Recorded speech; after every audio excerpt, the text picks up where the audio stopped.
Kubor ka Batisi TV.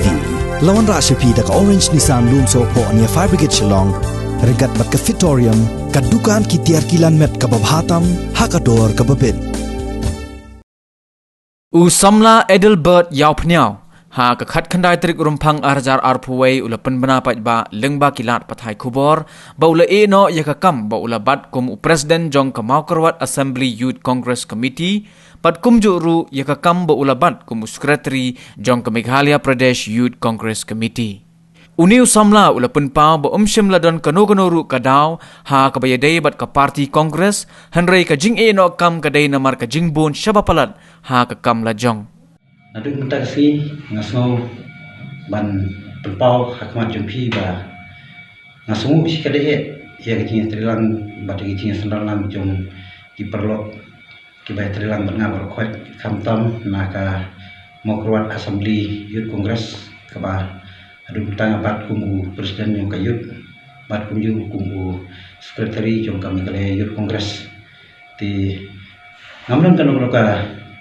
jing snow kajing snow wet dan kajing bom sultanat har bede kajing trikam jing trilang juga bat kiparlok berkuat lagi deh ka Mokrwat Block Congress lani ka Meghalaya Youth Congress ndrei hakan ya penting yang suban ong ba ngasu tunat sikadai he banglai trikam mbapi menta la kumba license kumu ngelam jongka Block Congress kunju kumpu secretary jongka Meghalaya Youth Congress ti nakadau jongka jimbun kam palat ngasngoban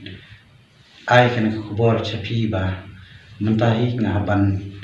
ngalarai kut ba ngan Indonesia ya kakam bakabangabat kumpu presiden jongka Mokrwat Assembly Youth Congress bat kunju kumpu secretary jongka Meghalaya Youth Congress ti ngasoba kapor nangapta junga ha kasajima karangbun tamba yamtai spor kumang lakren ki nakidau jung kajingbun kam junga simet tengah sngo ba ngan ino ya kabenta kabangabat kumunung yalam jungka parti bat kumjuru ba ngahapan ino na kajinglong primary membership apo jong ka party congress bat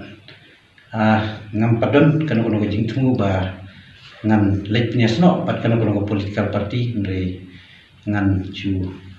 trekam lalu chwa hakikam kijam penlejung chwa hakikam kijam lajong bat ngan sepet lada kapor kadawa ngan sa persangben ban teng ha kajing sekri kam san percay la kalong ha kono kono bentar